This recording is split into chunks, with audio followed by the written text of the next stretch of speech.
స్నేహితులారా, ఈ సమయాన్ని బట్టి దేవునికి వందనాలు చెల్లిస్తూ ఉన్నాను. ప్రేమపూర్వకముగా మిమ్మల్ని అందరినీ వాక్య ధ్యానంలోనికి ఆహ్వానిస్తూ ఉన్నాను. ఈ శ్రమలు ఎన్నదగినవి కావు అనే ఆలోచనను మీతో కూడా పంచుకోవడానికి ఇష్టపడుతూ ఉన్నాను కనుక దేవుని యొక్క వాక్యమును మీరు ముగింపు వరకు ఆలకించాలని మీ కుటుంబ సభ్యులతోనూ తోటి విశ్వాసులతోనూ ఈ వీడియో షేర్ చేసుకోనండి. మీ ప్రార్థన మనవులు ఎట్టివైనను కామెంట్స్ రూపంలో కానీ ఫోన్ కాల్ ద్వారా కానీ తెలియజేయండి. నమ్మకంగా మీ కొరకు ప్రార్థించడానికి సిద్ధముగా ఉన్నాము. ఈ వీడియో మీ ఆధ్యాత్మిక జీవితంలో ఉపయోగకరంగా ఉంది అని మీకు అనిపిస్తే దయచేసి ఈ ఛానల్ను సబ్స్క్రైబ్ చేసుకునవలసినదిగా మనవి చేస్తూ ఉన్నాను.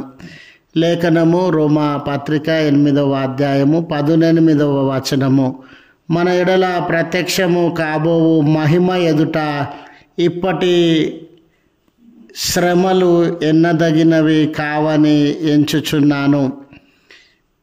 స్నేహితులారా, మనమందరము జీవితంలో ప్రతి విషయాన్ని పోల్చి చూసేటటువంటి వారంగా ఉన్నాం. దీనికంటే ఇది బెటరు, దీనికంటే ఇది గ్రేటు, దీనికంటే ఇది గుడ్ అనే ఎన్నో విషయములను పోల్చి చూసేటటువంటి వారంగా ఉన్నాం. నిన్నటి దినం ఏ రీతిగా ఉంది, ఈరోజు ఏ రీతిగా ఉంది, రేపటి దినము ఏ రీతిగా ఉండబోతుంది అనే అనేక విషయములను మనము పోల్చి అంటే కంపేర్ చేసేటటువంటి వారంగా ఉన్నాం. ఎంత శ్రమ పడ్డాము, ఎంత లాభం వచ్చింది, జీవితంలో మనం పొందిన శ్రమ కంటే కష్టం కంటే మేలు లాభము ఎక్కువగా ఉందనుకోండి, మనం పెట్టిన పెట్టుబడి కంటే రాబడి ఎక్కువ మొత్తంలో ఉందనుకోండి, చాలా సంతోషాన్ని వ్యక్తపరిచేటటువంటి వారంగా ఉంటాం. మరి ఏ విషయం కొరకైనా కష్టపడుతూ ఉన్నప్పుడు, ప్రయాసపడుతూ ఉన్నప్పుడు ఎంతో నొప్పిని, ఎంతో ఆయాసాన్ని, ఇబ్బందులను, అనానుకూల పరిస్థితులను మనము అనుభవించేటటువంటి వారంగా ఉండవచ్చు. కానీ ఆ కష్టం యొక్క ఫలితాన్ని మనము అనుభవించేటప్పుడు చాలా సంతోషాన్ని పొందేటటువంటి వారంగా ఉంటాం. ఒక రైతు విత్తేటప్పుడు, మరి శ్రమ నొందేటప్పుడు, దుక్కి దున్నేటప్పుడు, కలుపు తీసేటప్పుడు, మందులు వేసేటప్పుడు, కంచె వేసి పంటను పొలాన్ని కాపాడేటప్పుడు ఎంతో ప్రయాసాన్ని, ఎదురుచూపును, కొరతలను, ఆకలి దప్పికలను, ఆయాసాన్ని, అలసటను అనుభవిస్తూ ఉండవచ్చు. అయితే అతడు పంట తీసేటప్పుడు చాలా సంతోషాన్ని అనుభవించేటటువంటి వాడుగా ఉంటాడు.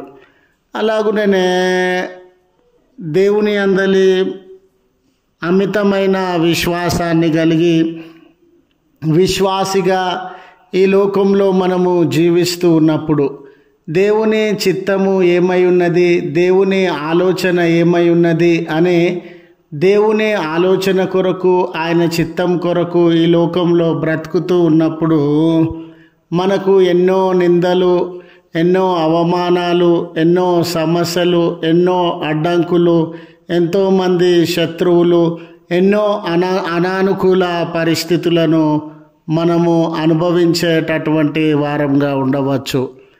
మనమందరము ఒప్పుకునే మాట ఏమిటంటే, ఈ లోకంలో భయభక్తులు కలిగిన వారికే, విశ్వాసం కలిగిన వారికే, మంచితనం కలిగిన వారికే ఎక్కువ కష్టాలు, శ్రమలు రావడాన్ని మనము గమనించేటటువంటి వారంగా ఉన్నాం. చూడండి, మన చుట్టూ నిజమైన క్రైస్తవులుగా, మంచివారుగా జీవిస్తున్నటువంటి వారు ఎన్నో ప్రయాసములను, కష్టములను అనుభవించేటటువంటి వారుగా ఉన్నారు. కొట్టబడుతూ ఉన్నారు, తిట్టబడుతూ ఉన్నారు, నిందల పాలవుతూ ఉన్నారు, హేళన చేయబడుతూ ఉన్నారు. ఎన్నో అబద్ధ సాక్ష్యములు వారి మీద మోపబడుతూ ఉన్నవి. వారు పగకి లోనవుతా ఉన్నారు, అసూయ ద్వేషములకు లోనవుతూ ఉన్నారు, కుళ్ళు కుతంత్రాల మధ్య నలిగిపోయేటటువంటి వారుగా ఉన్నారు. నీతిమంతుడైనటువంటి యోబు తన సొంత వారి చేతనే తప్పు చేసినాడేమో, అందుకే ఇన్ని కష్టాలు వచ్చినవి అని ఆయన నిందలు మోపబడినటువంటి వాడుగా ఉండినాడు. దానియేలు జీవితం చూడండి, తన తోటి ఉద్యోగుల వలననే తాను ఎన్నో సమస్యలకి, ఇరుకులకి, ఇబ్బందులకి లోనైనాడు.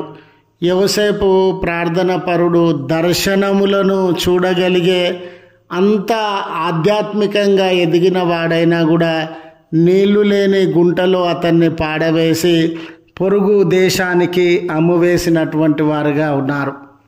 వీళ్ళ జీవితాలలో కష్టం ఉండింది, ఏడుపు ఉండింది, నిందలుండినవి, చెరసాల ఉండింది, దాడులుండినవి, పగకి లోనైనారు, అసూయ ద్వేషములకు లోనైనారు.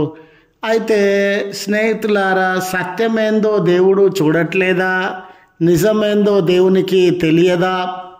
ఒక మనిషి ఎటువంటి వాడు, అతని స్వభావం ఎటువంటిది, అతడు యథార్థమైన భక్తి కలిగి ఉన్నాడా లేడా అని దేవుడు గమనించేటటువంటి వాడుగా ఉన్నాడు కదండి. మనము గమనించినప్పుడు ఎన్ని శ్రమలను అనుభవించినటువంటి యోబు గారు రెట్టింపు దీవెనలను పొందినటువంటి వాడుగా ఉన్నాడు. నీళ్ళలోని గుంటలో వేయబడినటువంటి యోసేపు గారు మరి ప్రధానమంత్రి స్థాయికి దీవింపబడినటువంటి వాడుగా ఉన్నాడు. దానియేలు అందరినీ ఆశ్చర్యపరచుచు సింహపు గృహలో నుండి సజీవుడిగా బయటకి వచ్చినటువంటి వాడుగా ఉన్నాడు.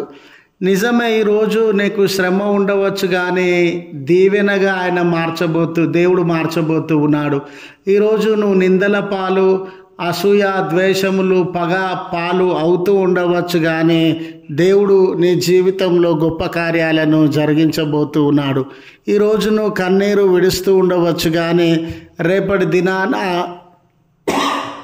ఆనందంతో కూడిన, సంతోషంతో కూడిన జీవితాన్ని ఆయన ఇవ్వబోతూ ఉన్నాడు. కనుక నీ శ్రమ కంటే నీ దీవెన గొప్పదిగా ఉండబోతా ఉంది. నీకు సంభవించినటువంటి కన్నీళ్ళ కంటే నీ ఆనందం గొప్పదిగా ఉండబోతూ ఉంది. నువ్వు అనుభవించినటువంటి అవమానాలు, నిందల కంటే నువ్వు పొందబోయేటటువంటి బహుమానము ఉన్నతంగా ఉండబోతూ ఉంది అని గుర్తు చేస్తూ ఈ మాటలను ముగిస్తూ ఉన్నాను. ప్రార్థించుదము. కృపగల తండ్రి, ప్రేమగల మా రక్షక, నీ పరిశుద్ధ నామం నాకు వందనాలయ్యా.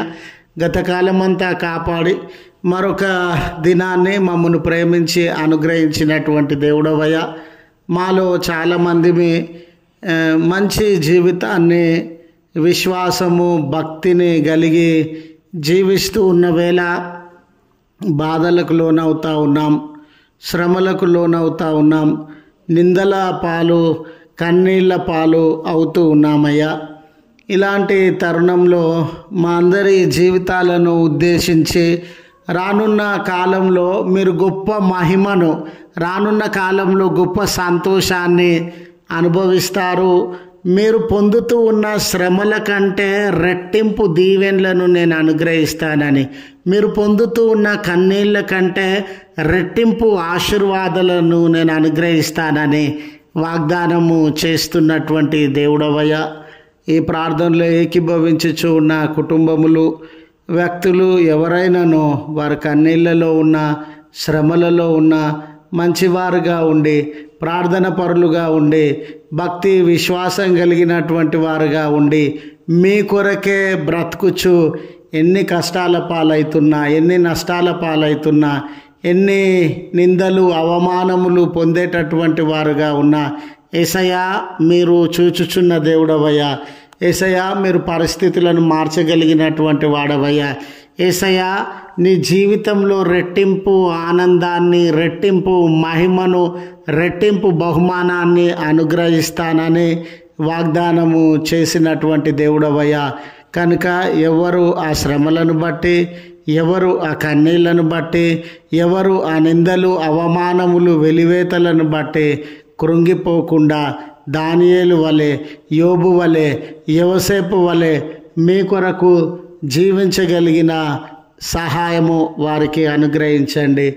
శ్రమలు, కన్నీళ్ళు, అనారోగ్యములు, బలహీనతలు, ఇబ్బందులను అనుభవించుచు ఉన్న నీ ప్రియబిడ్డల పక్షాన ప్రార్థన చేస్తున్నాం. వారి మొరలను వినండి, వారి కన్నీళ్లను తుడవండి. బలహీనతలలో నుండి విడుదలలోనికి మీ పుణ్యనామమున నడిపించండి అయ్యా. ప్రత్యేక ప్రార్థన అవసరతలు కలిగిన బిడ్డలందరి మొరలను మీరు ఆలకించి వారికి ప్రార్థనలో విజయాన్ని దయచేయమని వేడుకొనుచున్నాం. జన్మదినాన్ని బట్టి, వెడ్డింగ్ యానివర్సరీని బట్టి సంతోషించుచు ఉన్న బిడ్డల జీవితంలో దీవెనలనివ్వండి. రానున్న కాలం అంతటిలో అనేక మేళ్లతో వారిని దర్శించవలసినదిగా మనవి చేస్తూ, సుదూర ప్రయాణముల కొరకు సిద్ధపడుతూ ఉన్న బిడ్డల ప్రయాణం అంతటిలో మీ కాపుదలను దయచేయమని క్రీస్తు పేరట వేడుకొనుచు ఉన్నాము తండ్రి. ఆమెన్. తండ్రి, కుమార, పరిశుద్ధాత్మ త్రియేక దేవుని దీవెన మనకు తోడై ఉండి కాపాడును గాక. ఆమెన్.